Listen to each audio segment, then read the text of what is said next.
Transmitiendo desde la Ciudad de México. Urus Radio, una estación para compartir.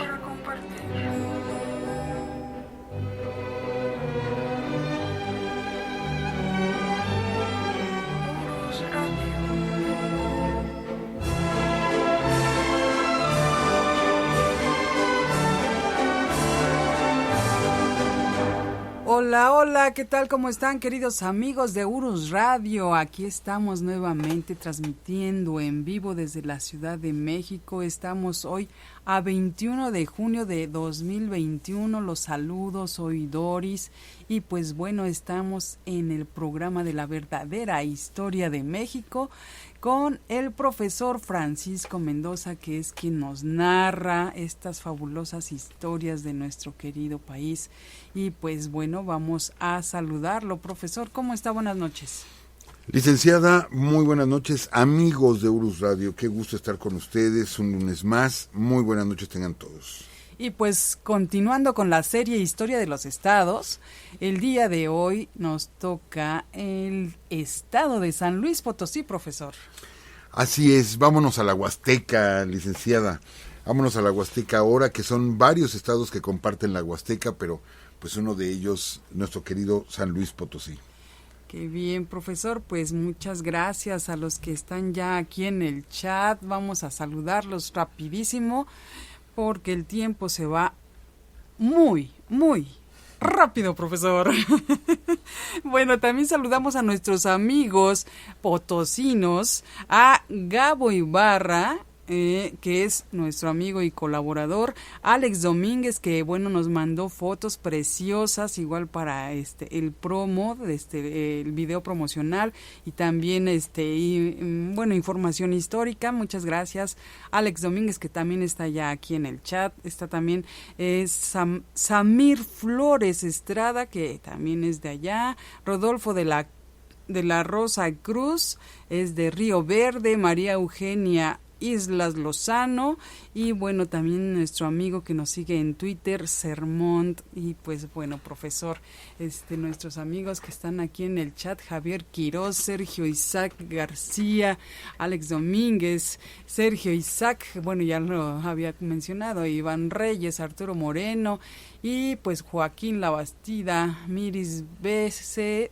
sí, Miris, ¿verdad? Miris, Abril Rojas, también Irene Pérez, Alan García dijimos que es de Iztacalco, y bueno, Javier García Escobedo, Temis Ortiz y Johan, ahorita sí lo dejamos. Profesor, díganos, háblenos ya, que estamos ansiosos de escuchar sobre este gran estado, profesor, San Luis Potosí. Bueno, pues, ¿qué podemos decir, amigos potosinos que nos están escuchando? Presuman ustedes, porque el autor de la letra de nuestro himno nacional, pues, es potosino, precisamente. Y bueno, ¿y quieren presumir más, amigos de San Luis Potosí? Pues simplemente el escudo nacional, nuestro actual escudo nacional diseñado por un potosino. Entonces ahí está plasmado el estado de San Luis Potosí en la manufactura de nuestro actual escudo nacional, que se le han hecho reformas, pues modificaciones. Desde la época de Díaz Ordaz se pidió que la forma del águila fuera como más agresiva, y entonces cae en manos de un potosino que ya platicaremos. Entonces ahí está San Luis Potosí, y como lo hemos dicho en la introducción de otros estados, licenciada y amigos, vemos pasar la historia por sus calles, pero San Luis Potosí, no, es tremenda la historia del estado de San Luis Potosí, y tiene unos hechos impresionantes en su historia. Alguna ocasión aquí en Ciudad de México el periódico El Monitor, durante la intervención norteamericana, pidió el periódico que se le llamara San Luis de la Patria, de ese tamaño, así, San Luis de la Patria. Pero ahorita vamos a platicar por qué querían nombrarlo así, ese alto honor, ¿sí? Ese alto honor. Sabemos que nuestros estados pues reciben el nombre muchas veces de próceres, en su primer nombre, como Hidalgo, Guerrero, Morelos, o en su segundo nombre, como Michoacán de Ocampo, etcétera. O sea, tienen un segundo nombre. pero ya llamarse de la patria, caray, o sea, es un alto honor. Bueno, así se pidió en una ocasión para San Luis Potosí. Amigos, San Luis Potosí es el límite de dos grandes regiones de nuestro país. El límite de lo que era Mesoamérica, la parte sur del estado de San Luis Potosí, ahí comienza Mesoamérica, y hacia el norte, pues se le nombra Aridoamérica. Realmente en nuestro país la gran mayoría de nuestro territorio es desértico o semidesértico. Hablamos mucho de nuestros bosques, de nuestros lagos, etcétera, pero todo se da más hacia el lado sur y sureste del país. Pero la parte norte, que es donde se amplía el país, en esta especie de triángulo que forma nuestro territorio, toda la parte norte pues es semidesértico realmente. Entonces, San Luis Potosí es la frontera. Entonces, bajando de San Luis Potosí tenemos ya muchas culturas que se desarrollaron de pueblos sedentarios, ¿sí? Hablamos de Tula, Teotihuacán, la región purépecha, la región otomí, etcétera, ¿sí? Pero hacia el norte lo habitaban pueblos nómadas o seminómadas, ¿sí? ¿Por qué? Porque no tenían las mismas posibilidades que se tenían acá en el sur. Entonces las características de la gente de esa zona pues es muy distinta. Pero déjenme decirles, amigos, que durante la conquista de los castellanos se dio la Gran Guerra Chichimeca. Fueron más de 40 años en poder doblegar, ¿sí?, a estos pueblos, a los zacatecos, a los huachichiles, pimas, parte de los otomíes, etcétera, por lo férreo, por lo aguerrido de estos pueblos, pero aparte porque hay un rasgo que lo tenemos que hacer notar. Ellos en todo caso defendían un territorio, ¿sí?, y un territorio sumamente extenso. Entonces ellos se sabían mover dentro de su territorio, lo conocían porque eran seminómadas, y en cambio en el sur, ¿qué se defendía? Pues se defendían las ciudades, como fue Tenochtitlan, por ejemplo, se defendía la ciudad. Entonces ahí se quedaba la gente defendiéndose y esperando ser rodeados y ser atacados por los españoles.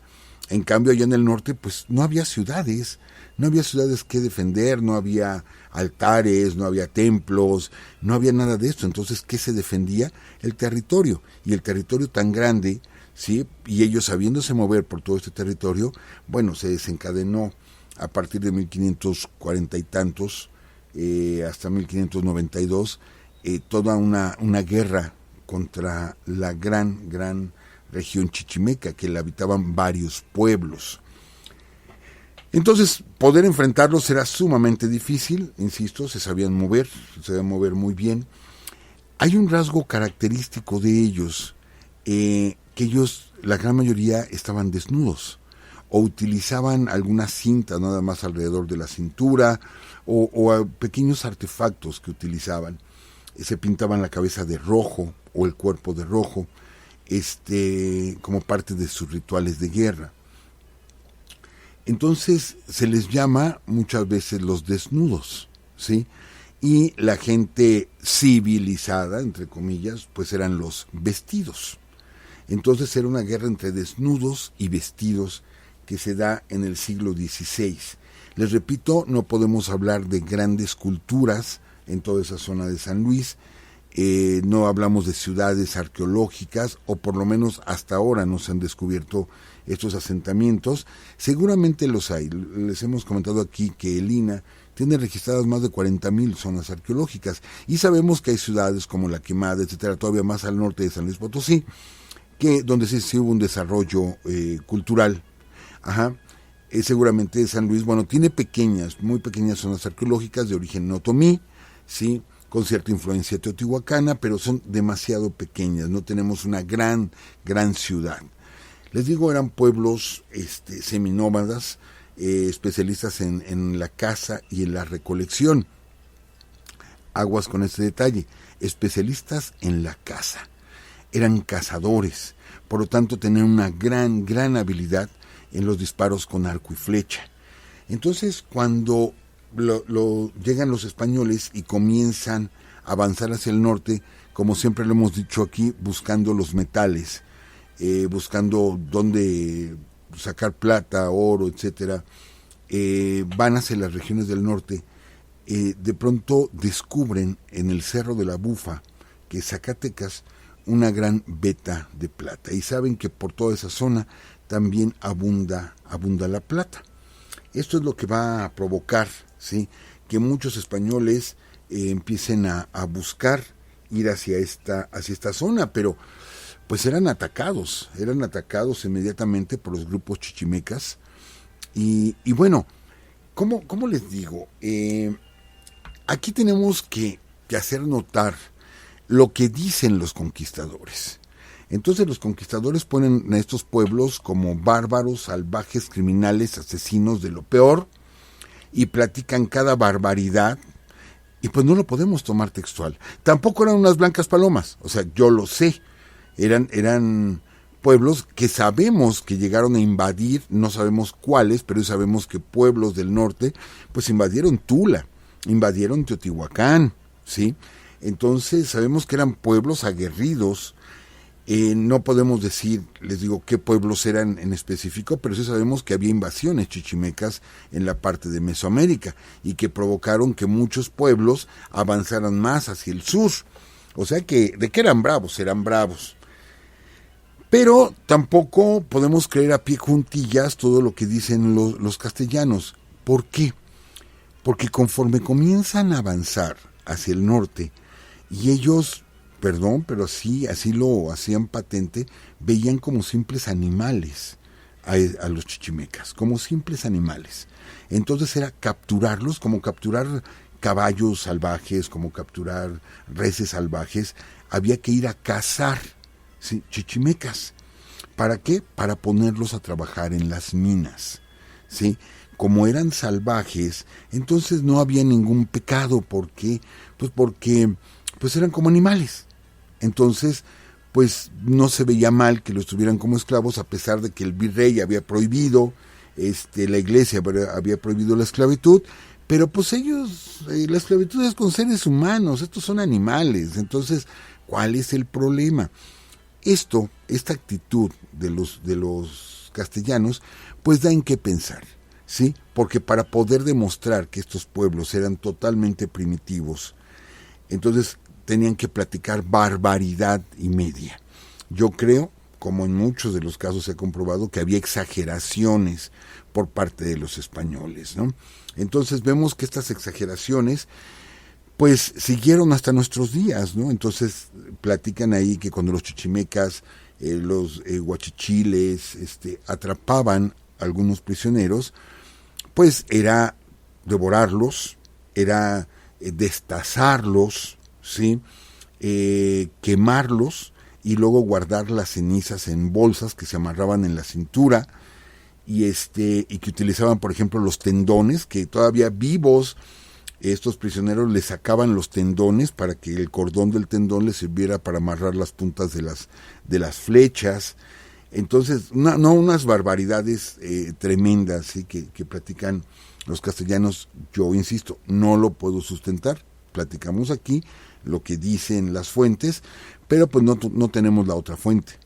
Definitivamente no la tenemos, pero creemos que hay mucha exageración en todo esto para poder justificar tanto abuso cometido contra estos pueblos, ¿sí? Y que solamente eran atrapados pues para utilizarlos como esclavos en las minas. Y esto lo vemos que ese fue el motivo del levantamiento de la rebelión de los Cascanes, ¿sí?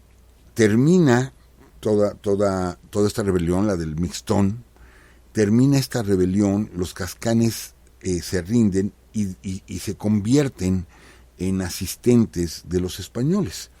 Entonces, cuando se da la guerra chichimeca, 1542-1543, son españoles junto con Cascanes, junto con tlaxcaltecas, junto con mexicas, junto con tarascos, ¿sí?, los que forman los batallones que van a atacar a los chichimecas. Y aún así, pues se aventaron prácticamente 50 años en poderlos controlar. Y los vienen a controlar gracias a un personaje. Por eso creemos, amigos, que hay una exageración. Este personaje es el capitán Miguel Caldera. Miguel Caldera, que es a quien se le atribuye la fundación de San Luis Potosí. ¿Quién es Miguel Caldera? Bueno, era un hijo ilegítimo, pues tenía que haber sido un hijo ilegítimo, de un español y una nativa huachichil. Entonces él es recogido en un convento franciscano, tiene toda la educación religiosa y posteriormente está de alta en las milicias españolas, y él se encarga de conducir muchas de las batallas en contra de su anterior pueblo, hasta que él mismo, con esa influencia que podía tener, puesto que pertenece a esa etnia, o por lo menos la mitad pertenece a esa etnia, se dedica a convencerlos, a pacificarlos. Entonces es un poquito como Conín, en Querétaro, ¿sí?, que convence a los otomíes. Bueno, platicamos la semana pasada que mediante un milagro, ¿sí?, de que habían visto al apóstol Santiago, etcétera, todo esto que platicamos, que obviamente no sucedió. Pero bueno, igual es el caso de Miguel Caldera, y él es el que lleva a lo que ahora es la ciudad de San Luis Potosí a los primeros pobladores, que son tlaxcaltecas. Son los primeros pobladores de la actual ciudad de San Luis Potosí, y a él pues se le atribuye la fundación en el año de 1592. El 3 de noviembre es cuando se celebra el aniversario de la ciudad de San Luis Potosí, que bueno, recibe el nombre de San Luis Potosí haciéndole tributo a un santo, a Luis IX de Francia. Entonces es San Luis, y que al principio llevó el nombre de San Luis de Mezquitique, era el nombre original. Posteriormente, cuando el descubrimiento de tantas minas, se pensaba pues que era tan rica como la mina del Potosí, de allá de Bolivia, entonces deciden ponerle ese nombre para competir con esa mina. Entonces se habla de San Luis Potosí. En sí, pues el nombre Potosí pues ya tiene otro origen, y es como se le quedó. Hasta el día de hoy se conoce así como San Luis Potosí, pensando precisamente en las minas bolivianas.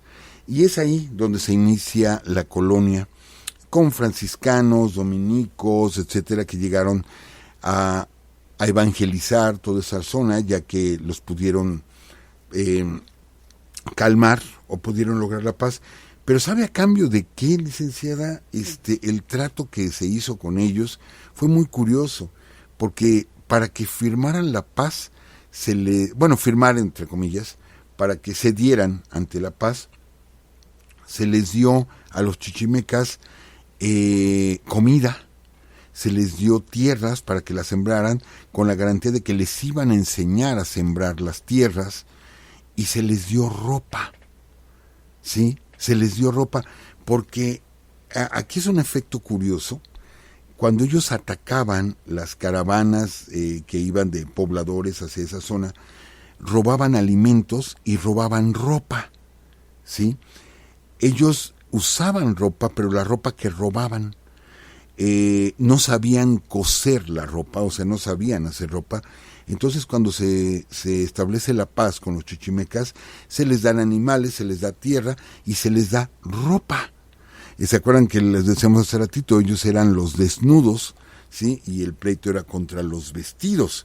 Entonces vemos ya ahí una influencia religiosa, porque bueno, las crónicas que leímos siempre decían para ocultar sus vergüenzas, ¿sí? Entonces, si ya los chichimecas se avergonzaban de estar desnudos, es que ya había una influencia definitivamente de los evangelizadores. Ya existía una influencia, entonces los pudieron contener. Y así es como se da la época de la colonia en toda esta región de San Luis Potosí. Que bueno, no toda la zona de San Luis Potosí es semidesértica, Tenemos la Huasteca, que bueno, es el Edén, donde tenemos cascadas, tenemos ríos, es muy diferente la zona. De hecho, San Luis Potosí es un estado grande, ¿sí? Entonces, pues tenemos, les digo, como fundador a Miguel Caldera, y hay los guachichiles desaparecen. De hecho, solamente existe una población, y si mal no recuerdo pertenece a Coahuila actualmente, que se llama Guachichil. Es el último reducto que hubo de estos pueblos chichimecas, fue el último reducto, y es un pequeño pueblo, muy muy pequeño, cerca ya de Saltillo, y así se llama Guachichil. Se entiende que los que viven ahí, los mexicanos que ahora viven ahí, son descendientes de estos pueblos chichimecas que fueron reducidos y exterminados. Prácticamente ya no existe como etnia, ya no existen. Pero bueno, San Luis Potosí, acuérdense que hemos platicado aquí mucho de la Ruta de la Plata, ¿sí? ¿Qué pasa? Se funda San Luis Potosí, pero a partir de ahí, bueno, tenemos más arribita Zacatecas, tenemos Durango, tenemos Chihuahua, tenemos muchas poblaciones al norte que son mineras. Entonces la Ruta de la Plata abarcaba precisamente esta región y llegaban las conductas de plata a San Luis Potosí, después Querétaro y después Ciudad de México. Ahora, en Querétaro se juntaba con la ruta que venía de Guadalajara, Guanajuato, o Aguascalientes, y se juntaban en Querétaro y luego ya llegaban a Ciudad de México. Había otras rutas, ya las hemos platicado, pero bueno, San Luis Potosí se convierte en una zona por lo mismo importante. Primero, porque está produciendo mucha plata, y segundo, porque es la ruta también de la salida de la plata de los españoles. Va a haber algunas rebeliones, hay algunas rebeliones, algunos levantamientos que tienen por causa el exceso, la crueldad con la que se hacía trabajar a estas personas, los abusos que se cometían con ellos, y eso provocó algunos levantamientos. Tan es así, amigos, que se veía como una zona peligrosa para el mismo virreinato, de tal forma que cuando llega al virreinato Félix María Calleja, visita muchos lugares del virreinato y decide asentarse en San Luis Potosí. San Luis Potosí, de hecho su esposa de Félix María Calleja es potosina, ¿sí? Siendo él peninsular, se casa con una criolla. Hay muchas haciendas en toda esa zona de San Luis Potosí. Y bueno, ahí está Félix María Calleja. ¿Se acuerdan cuando les platicamos en la serie de la Independencia que no había un ejército aquí, un ejército español, eran milicias? Precisamente por eso, bueno, surge Allende, Aldama, etcétera, que pertenecían a estas milicias, ¿no? A los batallones del rey, a los dragones, pero eran milicias, no eran militares de carrera. Se hicieron militares ya en el campo de batalla. Pero Calleja sí lo era. Entonces Calleja está en San Luis Potosí. Si vemos el mapa, está muy cerca de Querétaro, está muy cerca de Dolores, o sea, es una zona donde hay mucha comunicación. Y ya hemos platicado aquí cómo Allende se encarga de difundir estas ideas de emancipación, formando estos grupos para que todos se levanten en armas al mismo tiempo. San Luis Potosí no era la excepción, y ahí hay un personaje, amigos, muy muy importante, don Mariano Jiménez. Don Mariano Jiménez, que es potosino también, y que va a ser una de las 4 cabezas que van a colgar en la Alhóndiga de Granaditas: Allende, Aldama, Hidalgo y Jiménez, ¿sí? Don Mariano Jiménez es precisamente de esa zona, y que bueno, lo decíamos en la serie de la Independencia, don Mariano Jiménez es comisionado por Allende para movilizar la parte norte del virreinato, y él logra que el reino de Nuevo León, ¿sí?, declare su independencia junto con Texas desde San Luis Potosí. Él estaba, si hablamos de territorio, en esa primera etapa de la independencia, quien gana más territorio no fue Hidalgo, quien gana más territorio es Mariano Jiménez, ¿sí? Entonces Mariano Jiménez, con una gran capacidad organizativa, hasta que es hecho prisionero junto con los demás, es hecho prisionero y bueno, es pasado por las armas. Pero es un gran personaje, don Mariano Jiménez, les digo potosino de nacimiento. Pero, ¿qué pasa? Que justo cuando se da el levantamiento, y aquí viene algo muy muy importante, justo cuando se da el levantamiento, Félix María Calleja se entera, ¿sí?, porque está muy cerca a Dolores. Todo el mundo pensaba, la gente de Hidalgo va a tomar Querétaro, Lo que sigue es Querétaro. Viene el levantamiento, van a Totonilco, van para Querétaro. Pero tenían ahí a Calleja demasiado cerca, con una gran capacidad Calleja, ¿sí? Organizativa. Entonces, la sorpresa la da Hidalgo cuando en lugar de ir a Querétaro se va hacia Guanajuato y después Celaya, Valladolid, etcétera, etcétera, ¿sí? Y intenta por el lado occidental llegar a la capital del virreinato. ¿Qué es lo que hace Calleja? Empezar a organizar un ejército. Aquí lo hemos platicado, ese ejército que organiza Calleja le va a dar a México varios presidentes que estuvieron en ese ejército que formó Félix María Calleja. Van a ser 3 o 4 presidentes de México, van a ser muchos de ellos los que consumen la independencia y fueron formados como militares, criollos pues, como militares fueron formados precisamente por Calleja. Y muchos de esos militares, les digo, van a consumar la independencia y se forman ahí en San Luis Potosí, van a ser presidentes de la República y es el cuerpo de generales, en su gran mayoría el cuerpo de generales, que va a estar contra los norteamericanos durante la intervención. Fíjense, lo que hizo ahí Calleja, el grupo que formó precisamente, ¿sí? Que muchos van a estar encabezando a nuestro ejército contra los norteamericanos, y que se va a dar un cambio en la jefatura del ejército de nuestras Fuerzas Armadas, ya para la intervención francesa. Ya son otros, son, digamos, los que vivieron, los cadetes del colegio militar, etcétera, los que eran jóvenes, pues son los que ahora tienen mando durante la intervención francesa. Pues qué podemos decir, ¿no? De Miramón, de Leandro Valle, etcétera, de muchos de ellos. Bueno, Leandro no alcanzó a llegar a la intervención, pero en la guerra de Reforma. Entonces, amigos, es importante lo que sucede ahí en San Luis Potosí.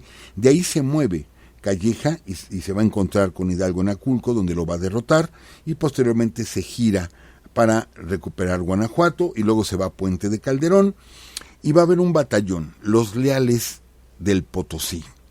Los Leales del Potosí, que es donde van a participar muchos elementos, les digo que a la larga llegarán a trascender en la historia de México, a raíz de que son los que consuman la independencia. Vámonos ahora hacia... se independiza, o sea, se acepta el imperio de Iturbide, posteriormente se acepta la Constitución del 24, y vámonos ahora a la intervención norteamericana.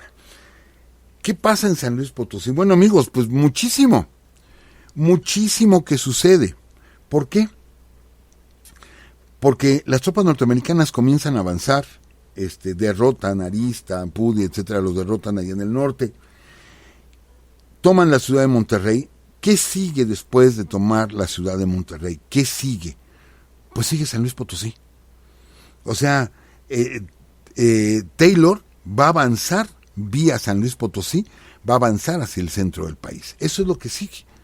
Santana regresa a México, se va a San Luis Potosí, ¿sí?, a organizar un ejército.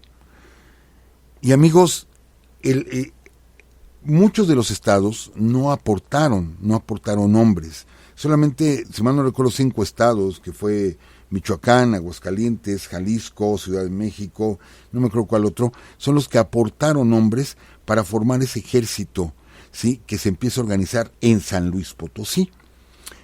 Al final se juntaron casi 20,000 hombres, pero el 90% o el 80% eran potosinos, de los pueblos, de las comunidades, de Ciudad Valle, de Matehuala, etcétera. Vienen milicias, ¿sí? Vienen milicias y se empiezan a dar de alta. Algunos los mandan como leva, pero otros van y se apersonan ahí en Santana para formar este ejército de 20,000 hombres. En su gran mayoría son potosinos. Pero ahora, estos estados que aportan hombres para formar este ejército no aportaron la parte de los víveres, de los enseres. Mandaron los hombres y ahí a ver cómo comen, ¿sí? ¿Quién alimentó a 20,000 gentes durante los meses que estuvo ahí estacionado en San Luis Potosí Antonio López de Santana? El pueblo de San Luis Potosí. El pueblo. El pueblo llevaba vacas, el pueblo llevaba maíz, el pueblo les preparaba tortillas, el pueblo los fue uniformando, el pueblo de San Luis Potosí. Ante ese hecho, o sea, es por lo que aquí en Ciudad de México, que estamos con el problema de los polcos, cuando se forma otro ejército aquí y sabemos que vienen los norteamericanos por Veracruz, pues vayan a pelear, luego los polcos se regresan, le dan golpe de estado a Gómez Farías, etcétera. Pero vemos cómo, a diferencia de ello, el pueblo de San Luis está totalmente abocado a la defensa del territorio nacional, ¿sí? Es ahí donde el periódico El Monitor propone aquí en la Ciudad de México que se le nombre San Luis de la Patria, por ese hecho de que fue el pueblo entero quien defendió. Sí, hubo más estados que enviaron gente, pero gente nada más, no hubo dinero, no hubo nada más, y la gran mayoría, el grueso del ejército, sí, de Santa Anna, pues es un ejército potosino, realmente, potosino. Entonces,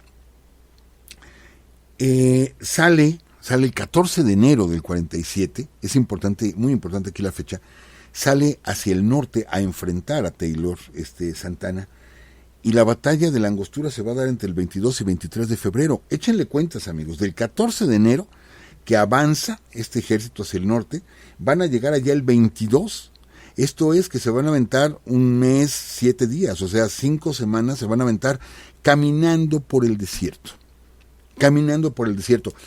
Iban 20,000 hombres a pelear, pero juntos llevaban alrededor de 11,000 mujeres.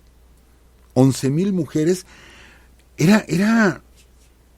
No era un ejército profesional como tal.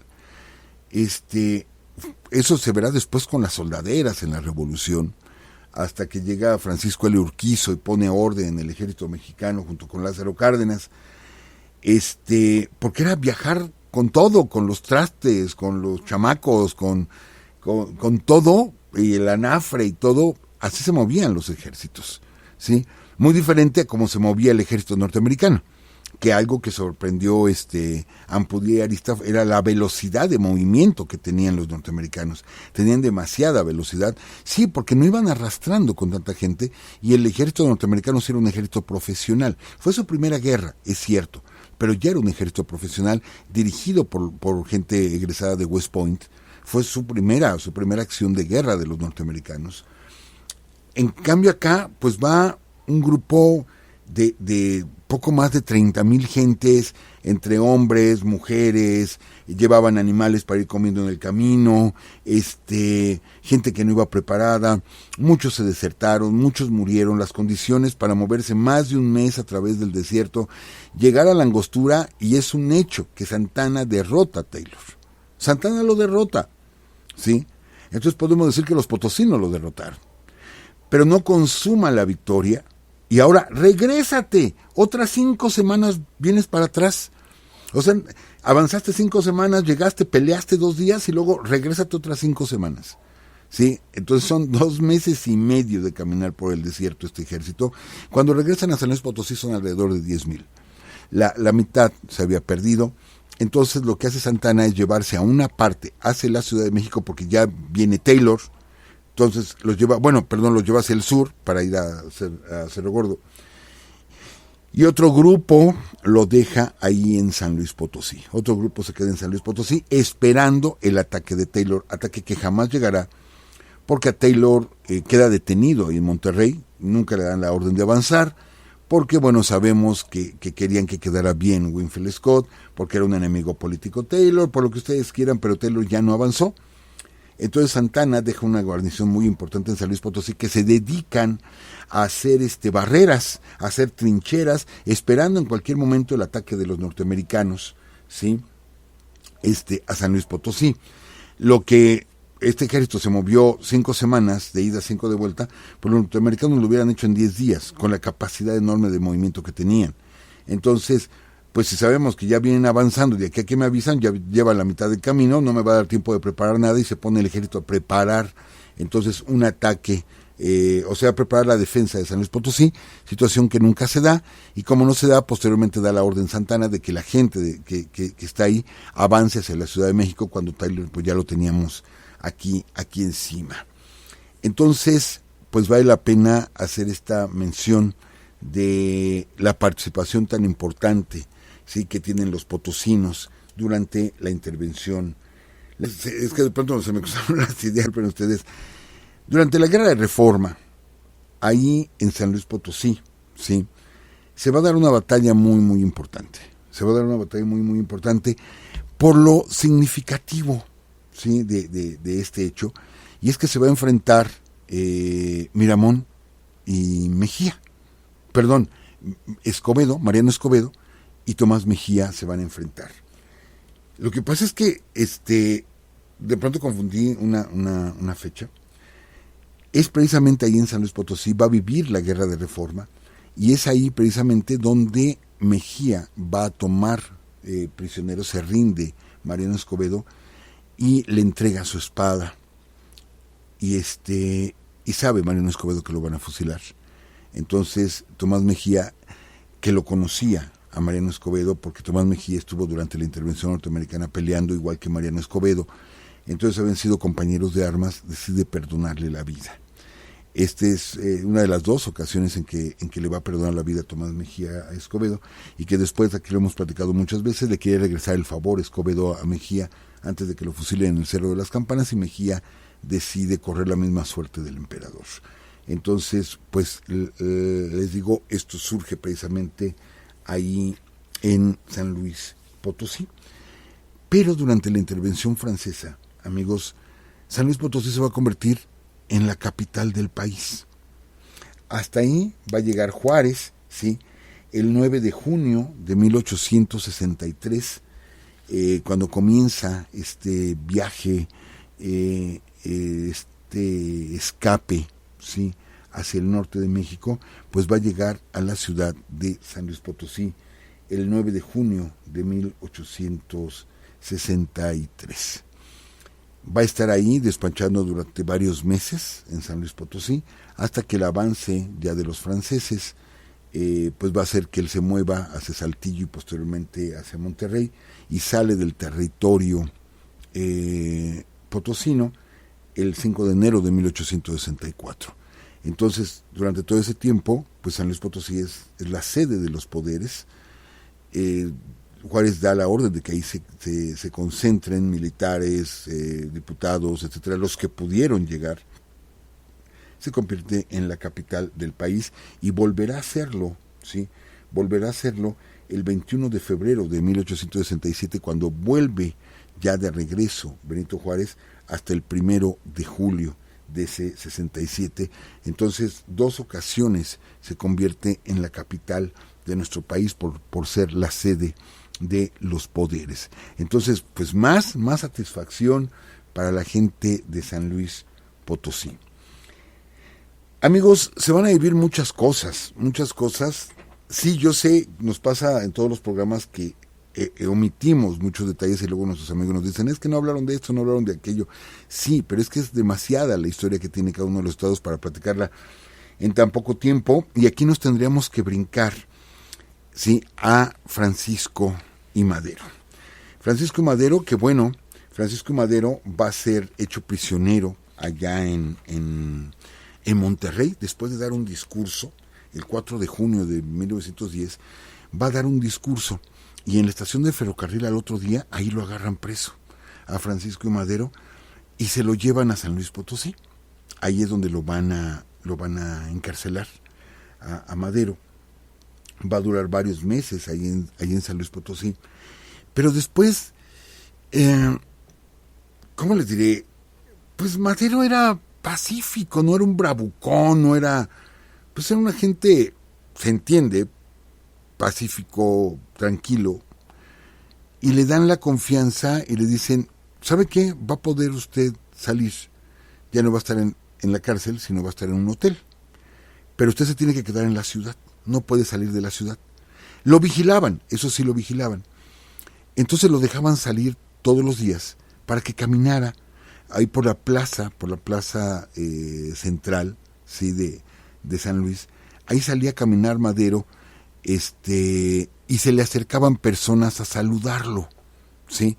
Madero vigilado, obviamente, tenía la cárcel la ciudad por cárcel, pero cuando se acercaban a saludarlo, pues le regalaban unos dulces, le regalaban pues detallitos así. Ahí venían mensajes, ahí venían cartas. cartas que él contestaba en las noches y luego entregaba la respuesta al otro día, y tenía comunicación con su gente, ¿sí? Y como le permitían que algunas personas estuvieran cerca de él, pues él estaba planeando todo, o sea que tan pacífico no era, aparentemente nada más. Entonces, pues llega el momento en que se va a escapar, y se escapa el día de su santo, el 4 de octubre de 1910, se escapa de San Luis, se sale por la ventana del hotel, y a un lado de este hotel, que todavía existe, este hotel, a un lado se estaba construyendo un edificio, pero estaba en obra negra. Entonces se brinca por la ventana, se mete entre la obra negra, y adelante ya lo estaban esperando gente de simpatizantes, se lo llevan inmediatamente a la estación del ferrocarril y lo esconden en un furgón de carga. En fin, que Madero era bajito, era chaparrito, entonces pues yo creo que cupo muy bien para poderlo sacar escondido en un furgón de carga, y de ahí se va hacia Laredo y cruza hacia los Estados Unidos, a donde llegaría y da a conocer el plan de San Luis. Aunque lo da a conocer en Estados Unidos, pero realmente este plan se elabora en San Luis Potosí. ¿Por qué? Porque se veía venir el fraude electoral, porque sabían que la única manera era una rebelión armada. Así es que, así como hemos hablado de otros lugares como el inicio, quizá la parte bélica, pues se inicia en Puebla, ahí fue el primer levantamiento oficialmente con los hermanos Cerdán, pero la parte ideológica se da precisamente también en San Luis Potosí. Amigos, así o más historia queremos de un estado de nuestro país. O sea, les digo que historia, pero muchísima. Y ahí se inicia la Revolución Mexicana. De hecho, la ciudad de San Luis Potosí va a ser tomada varias veces. No hay una batalla así como trascendente. Hay enfrentamientos, sí, pero ninguno así demasiado trascendente. Pero va a cambiar de mando a cada rato la ciudad de San Luis Potosí y el estado. Tan es así que bueno, la última rebelión armada, amigos, la última rebelión armada que se registra de gente de la Revolución Mexicana, y estamos hablando del año de 1938, se va a dar precisamente en San Luis Potosí, ¿sí? La rebelión del general Saturnino Cedillo.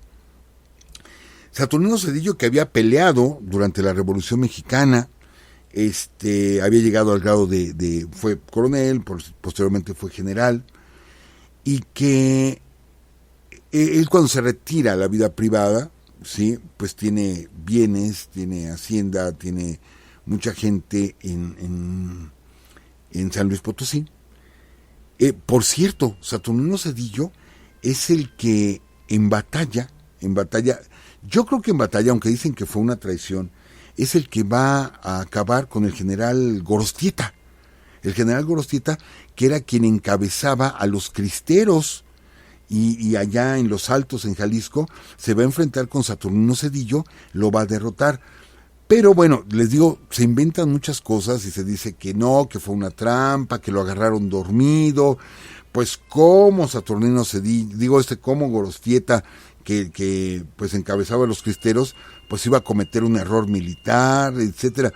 Antes se hablaba de los ejércitos cristeros, con Gorostieta se hablaba del ejército, o sea, él lo pudo unificar y dio muchas batallas muy importantes, pues es precisamente Saturnino Cedillo el que lo derrota y en esa última batalla muere, 15 días antes, ¿no?, de que se firmara la paz con los cristeros. Por eso dicen que era importante que mataran a este hombre.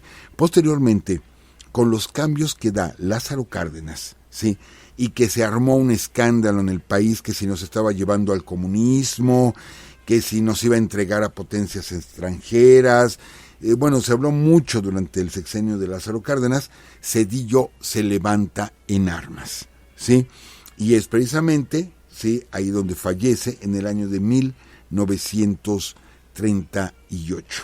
Entonces, fíjense, todavía historia más contemporánea, donde es muy importante este estado. Y bueno, pasemos a mencionar otras cosas del estado. Tenemos, por ejemplo, un lugar muy especial, que es Real de 14. Real de 14, que fue se encuentran vetas muy importantes de plata entre 1772 y 1778. El nombre es larguísimo, ¿no? El nombre de Real de 14, era un real de minas, ¿sí? Porque pertenecían al rey, y sí, proveía, de hecho, esa zona llegó a ser la segunda zona más productora de plata en el mundo, llegó a tener ese récord ahí en Real de 14. Pero de pronto, un día en un accidente, encuentran una corriente de agua subterránea, pues se rompe lo que detenía esta corriente de agua y se comienza a inundar las minas, ¿sí? Y dijeron, pues a ratito sacamos el agua, ya no pudieron, ya no se pudo. Entonces, pues ya no pueden seguir sacando la plata y el pueblo comienza a desaparecer. Uno tras de otro, la gente se va yendo hasta que se convierte Real de 14 en un pueblo completamente fantasma. Yo no tengo la oportunidad de conocer Real de 14, sí quisiera yo conocerlo y atravesar ese túnel. No recuerdo ahorita cómo se llama el túnel, tiene un nombre español ese túnel, de más de 2 kilómetros ese túnel, un túnel larguísimo, para poder entrar precisamente a Real de 14, que de lo que vive ahora es del turismo. Va mucho turismo para allá, ¿por qué? Pues por ser un pueblo casi fantasma, ¿sí? Pero aparte, porque esa zona de Real de 14 va a tener una importancia primordial, ¿sí? Para el pueblo huichol. Amigos, el pueblo huichol son también pueblos chichimecas, son sobrevivientes. Ellos no se enfrentaron, o sea, les digo que los chichimecas eran varios pueblos, ellos no se enfrentan con los españoles, sino se trepan a la sierra y no hay enfrentamientos con ellos, pero no los pueden bajar de la sierra, ¿sí? Ogarrio, exacto, túnel Ogarrio, es un túnel larguísimo. Entonces los huicholes cruzan desde la zona de Nayarit, de Jalisco, más de 500 kilómetros, hacen una peregrinación todos los años dentro de sus rituales. Acuérdense que muchos de nuestros pueblos en México se respeta sus usos y costumbres. Hace poco platicábamos aquí sobre lo que es el peyote. Y comentábamos esto, el abuso que se ha cometido por personas. Yo lo digo con todo respeto para quien crea en ello, qué bueno, yo admiro a nuestros pueblos, de veras los admiro, pero creo que muchos se han metido que al consumo del peyote o al consumo del hongo allá en Oaxaca únicamente por jugar. Siempre les hemos dicho o les hemos aconsejado, si te vas a meter en esto, métete con seriedad y con respeto. Acude con gentes que de veras sepan. No que ahorita ya cualquiera levanta las plantas de peyote, las arranca, nada más para estársela comiendo, ¿sí? Sin ningún sentido, sin ningún respeto por la tradición, y están exterminando esta cactácea tan importante culturalmente y que forma parte de nuestro patrimonio en el país, simplemente porque pues quieren hacer un viaje, se quieren viajar, ni siquiera entienden el concepto de esto. Son costumbres de milenarias, yo podría casi asegurar, han servido para que estos pueblos sobrevivan. Inclusive, bueno, está prohibidísimo levantar el peyote, pero solamente los huicholes lo pueden hacer, y ellos hacen todo un ritual, todo un ritual ahí en la zona de Real de 14 para poder llegar al peyote, para poderlo levantar. Ahí lo consumen y luego lo traen a sus zonas donde ellos habitan, y forma parte de estos rituales. Si alguien se quiere meter en eso, adelante, es rico nuestro folclore, rica nuestra tradición, pero hay que hacerlo con ellos, con la gente que conoce. No que ahorita, les repito, cualquier persona va, arranca el peyote, lo mete en una bolsa, se lo trae y se pone a comérselo o a compartirlo en pedacitos como si fueran chicles. Esto para mí sí es una falta por completo de respeto y una falta de responsabilidad con nuestras culturas. Entonces yo sí quisiera tener la oportunidad un día de conocer Real de 14. Imagínense lo que va a confluir ahí, o sea, la época colonial, la época de las minas, y aparte esta tradición tan ancestral de los grupos huicholes, pues debe ser sumamente espectacular, supongo, ¿no? debe ser muy, muy espectacular. Otra cosa, yo estuve buscando la información porque ahí me acuerdo, licenciada, que desde que hablamos de Baja California, de los clamatos, hablamos de la coctelería en Campeche, hablamos de muchas bebidas que han trascendido, el cóctel Margarita, la ensalada César, muchas cosas de nuestra gastronomía en pleno siglo XX que ha trascendido a nivel mundial. Y busqué la información porque me dieron la pista de que las micheladas son potosinas, ¿sí? De que una persona, ¿sí? Michel Esper, que tenía tenía un bar, y que él era de las personas dueños del Atlético Potosino de fútbol, tenía un bar y él preparaba esta bebida que es cerveza, pero es cerveza con hielo. Se entiende que la cerveza se debe tomar así de la botella, fría nada más, pero no, esta es cerveza con hielo, pero aparte lleva limón, lleva salsa inglesa, en fin, una combinación ahí de salsa picante, y pues él haber sido el creador, Michel, pues le decían micheladas. Pero a partir de que me pasaron esa pista, la empecé a seguir, ya encontré un montonal de versiones, de que son derivaciones de ciertas palabras, de que viene de Estados Unidos, de que viene de Inglaterra. Amigos, ¿qué les digo? A mí un día me regalaron, yo no soy consumidor de alcohol, sí podré tomar una copa, me gusta tomar una copa, pero así consumidor de alcohol en sí no soy. Pero un día me regalaron una botella de tequila chino, sí, una botella de tequila chino, venía en inglés, y el nombre venía en chino y venía en inglés, y ahí decía, 60 grados de alcohol. Dices, eso no es tequila, o sea, eso es alcohol puro, ¿sí? O sea, nos copian todo. Entonces yo dije, pues me quedo con la versión mexicana. Porque bueno, ahorita me estaba acordando, antes de comenzar el programa, con la cortinilla que nos presenta la licenciada Doris, del vals sobre las olas, ¿no? Durante cuánto tiempo no se creyó que un mexicano hubiera sido capaz de escribir un vals como el vals sobre las olas, Juventino Rosas. Y siempre nos devaloramos. Dije, pues me quedo con la versión mexicana, y la versión mexicana dice que fue creada en San Luis Potosí por este empresario Michel Esper, ¿sí? Así es que oficialmente de allá. Y yo sí quiero comentarles, yo sé que nuestros amigos saben de lo que voy a hablar. Me encontré con un dato bien curioso, bien curioso. Resulta que cuando en 1862, cuando en San Luis Potosí se sabe del triunfo de las armas mexicanas en Puebla, ¿sí? Que venían los franceses, pues, y se sabe que se triunfa ahí en Puebla, se hizo una verbena popular. Entonces, en el parque principal había una fuente, y en esta fuente fue llenada de colonche, ¿sí? Yo no lo había escuchado mencionar el colonche. Sí, pues les digo, yo no soy en sí consumidor de alcohol, pero me gusta probar las bebidas, ¿no? He probado, obviamente, tejuino, tejate, sotol, diferentes bebidas tradicionales mexicanas, pero yo no conocí el colonche.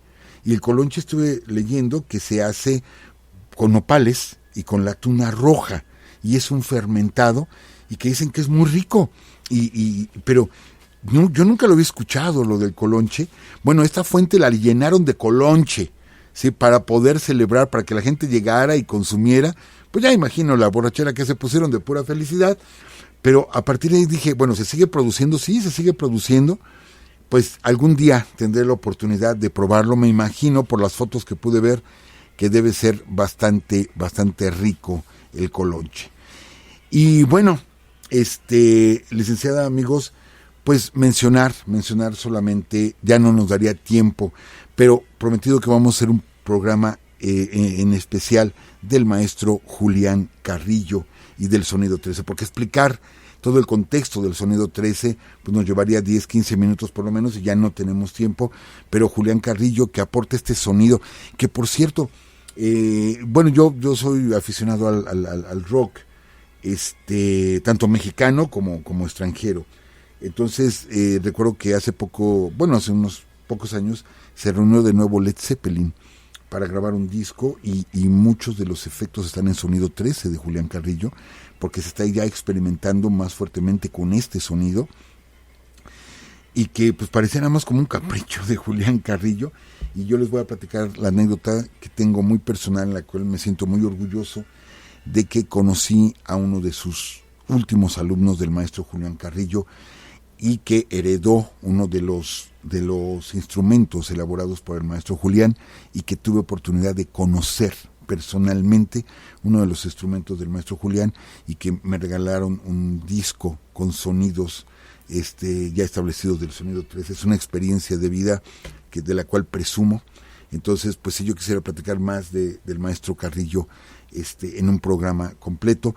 Y bueno, pues obviamente de Francisco González Bocanegra, que habíamos dicho, pues es el creador de la letra del himno nacional.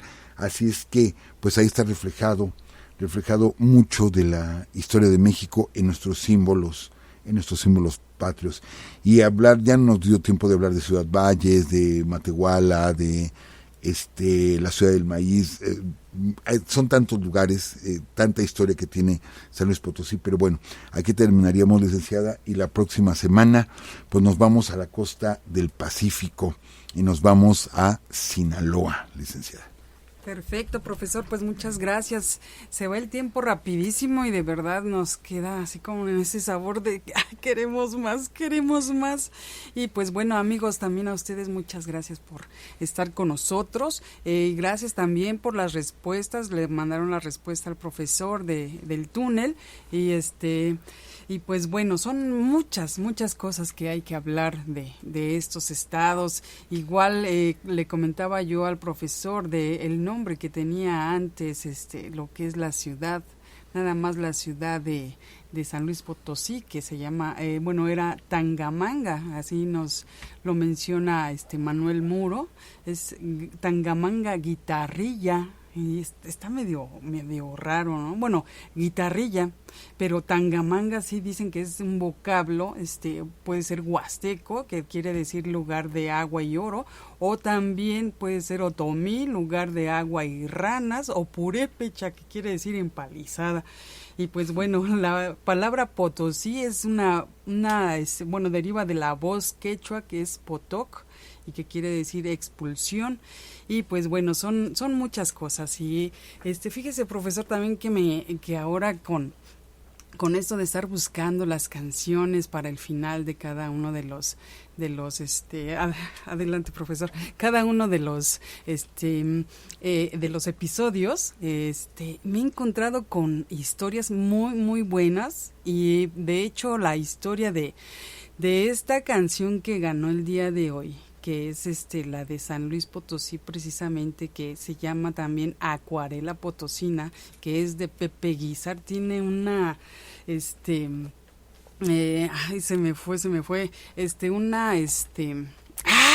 profesor, se me fue, es que estoy allá. Entonces, pues es una historia un poquito curiosa, me suena un poquito a la de González Bocanegra, profesor, de que más o menos en los años 40 el gobernador de allá de San Luis Potosí le encarga a Pepe Guizar que haga una canción que hable de San Luis Potosí.